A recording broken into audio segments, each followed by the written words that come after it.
In a city in Korea, high-rises become the most well-known kind of home and immediately duplicate, changing the region into an immense concrete backwoods. One morning, an enormous tremor raises a ruckus around town and this large number of structures start to disintegrate down. At his loft, a harmed Min-sung awakens and goes to the overhang to find his complex is the final straggler remaining in an ocean of obliteration. Then he goes down the stairs to find the occupants examining what to do and taking a gander at the administration guide, however it'll require a long time to get the generator running. Min-sung gets back to his condo for certain provisions and works with his better half Myung-hwa to proportion their food. She figures they ought to leave for her dad's home, however Min-sung brings up it's as well perilous out there. As hours pass, survivors from the obliterated structures begin coming to the last intricate searching for a spot to remain. At night, a mother and her child thump on Min-sung's condo, frantic asking for help. She says Min-sung is the one in particular that opened the entryway and even proposals to pay. Min-sung wonders whether or not to give them access, yet when Myung-hwa hears them, she promptly offers them a spot to stay in bed. The following morning, Min-sung goes to the gathering where individuals are selling a few supplies. They don't take cash however, they just acknowledge lighters, gas, or water. Another man pays for certain batteries, so Min-sung winds up paying with his watch. As he advances higher up, he sees the passageways are becoming busy with outcasts and battles frequently result over provisions.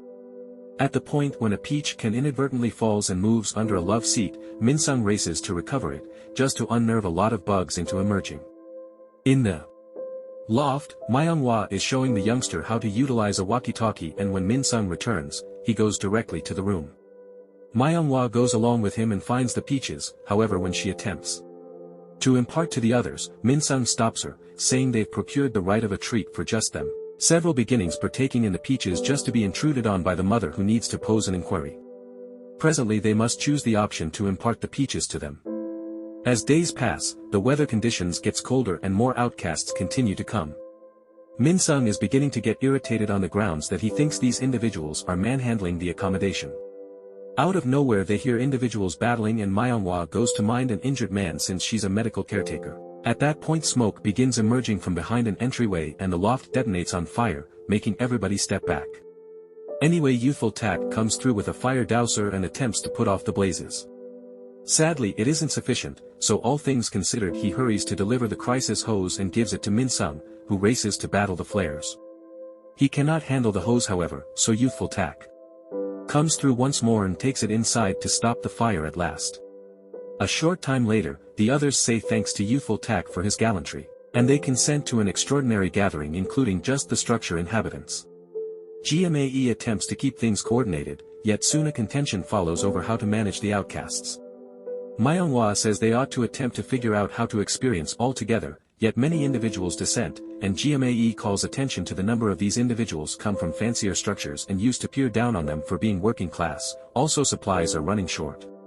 Since Min-sung is a local official, he's requested counsel, and he brings up they need to shape some kind of association to cooperate through the emergency, beginning by getting a leader. GMAE selects youthful Tak for his valor, and everybody upholds the choice. Then, the gathering chooses to cast a ballot in the event that they'll throw out the untouchables or not.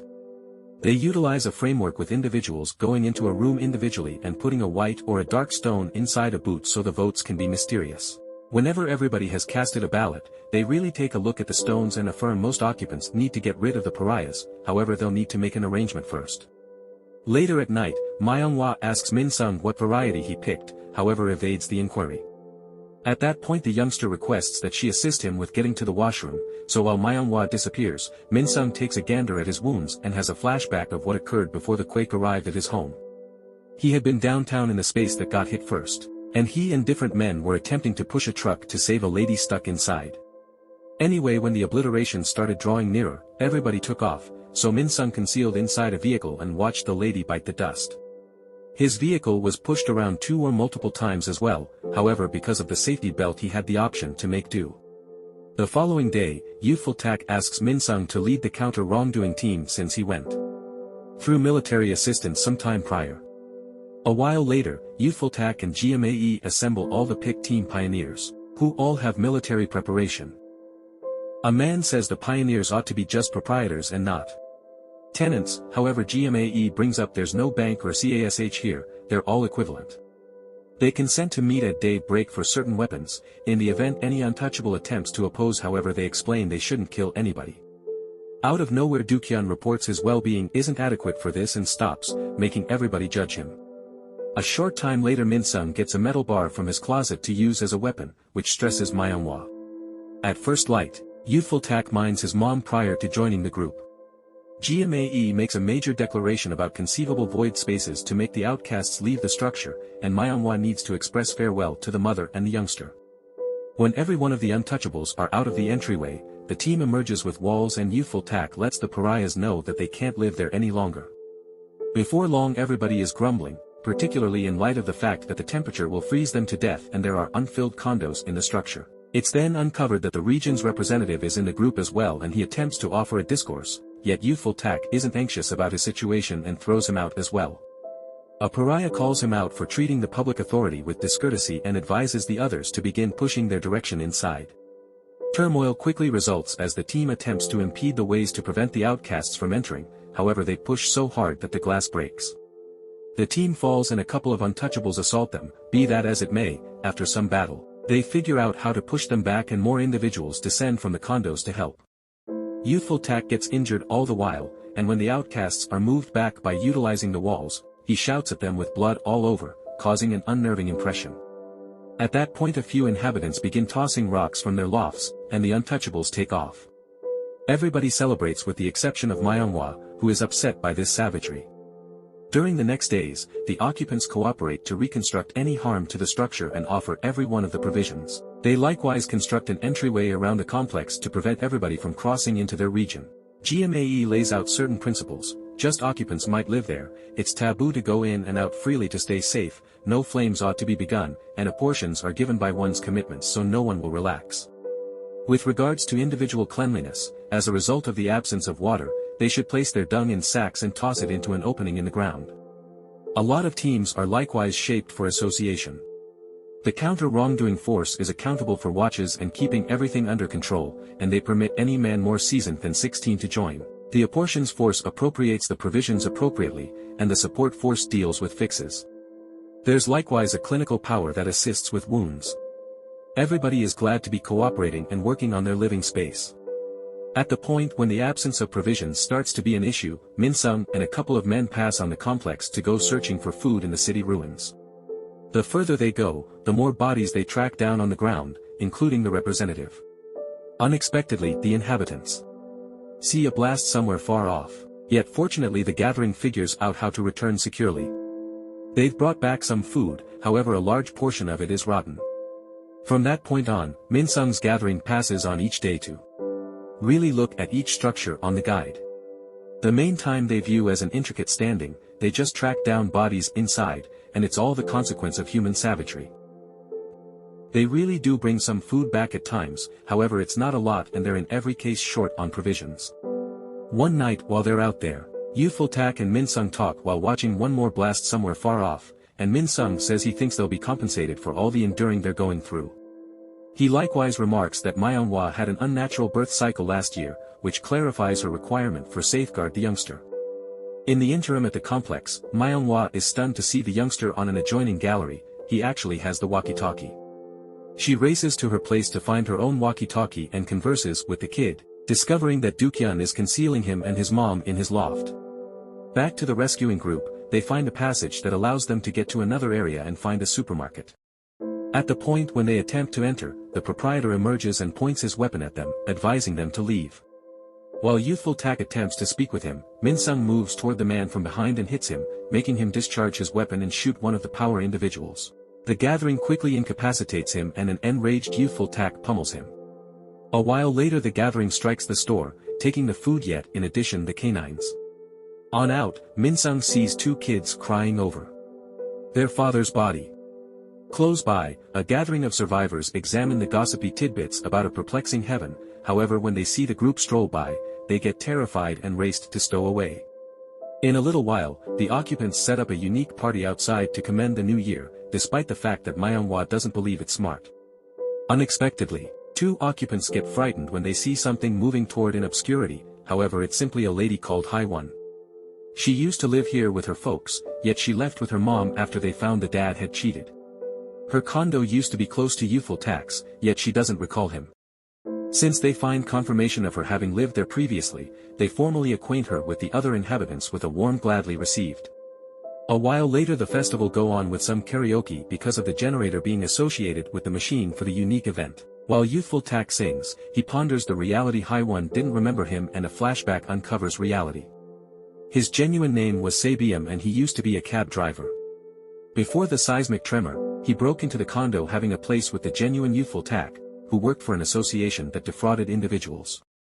Sabium was one of his casualties and needed his cash back, yet when Youthful Tak wouldn't help him, Sabium went after him.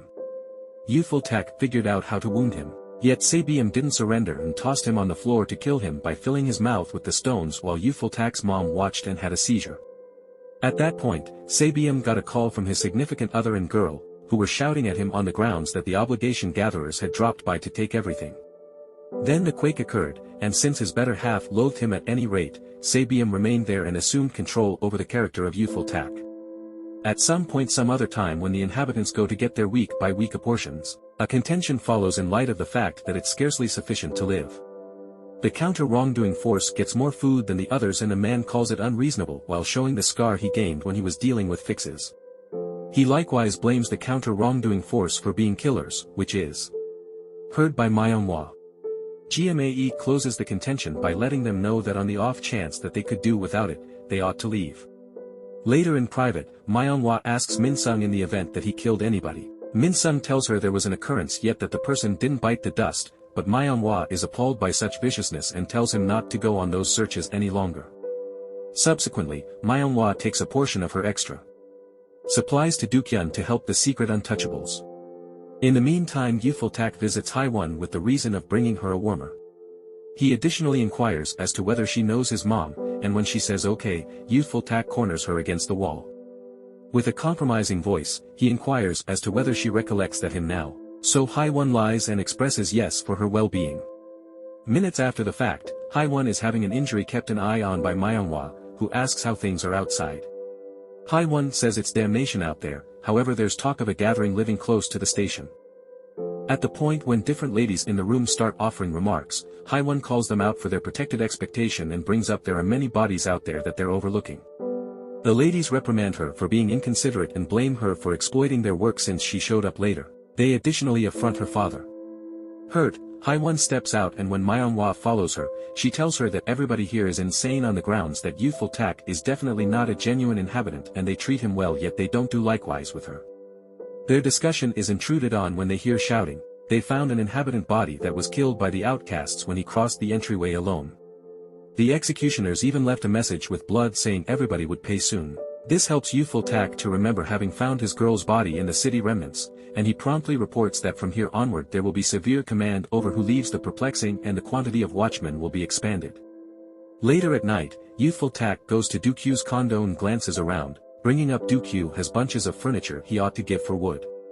In the wake of opening the closet and every one of the drawers, he lifts the sleeping pad from the bed and finds the mother with the youngster concealing in there. Youthful Tak quickly throws them out and rebuffs Dukyu for defying the norms while the inhabitants watch without dissenting.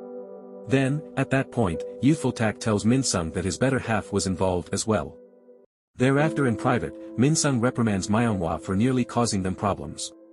Myeonghwa is disturbed by this disposition and lets him know that Youthful Tak is certainly not an inhabitant, yet since she doesn't have confirmation, Minsung doesn't trust her.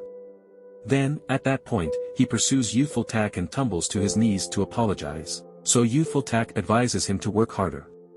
The following day, the counter-wrongdoing force turns out to be significantly stricter. They visit each loft to check for pariahs, and assuming they view as any, they throw them out and stamp the entryway with red paint. Myeonghwa attempts to subtly carry a medication to Dukyu, yet he will not take it to remain generally safe.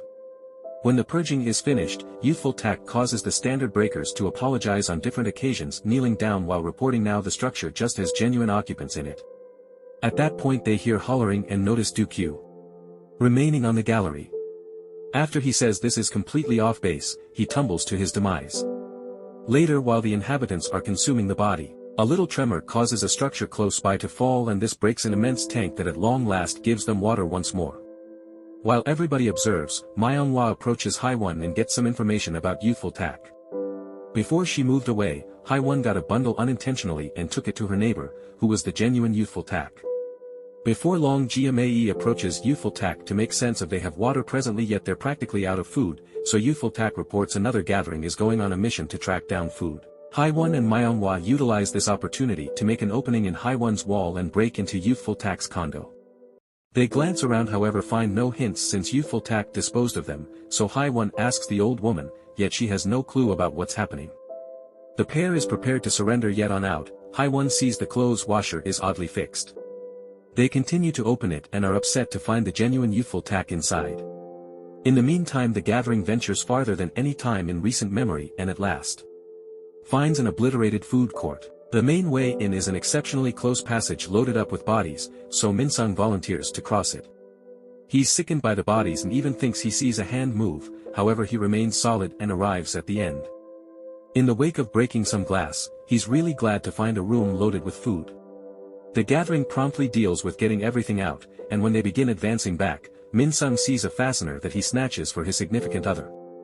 Out of nowhere, flaring bits of trash begin falling around them, so they hurry to stow away, yet sadly a part is hit and passes on. When the garbage shower stops, the gathering gets back to the complex with the food and the body.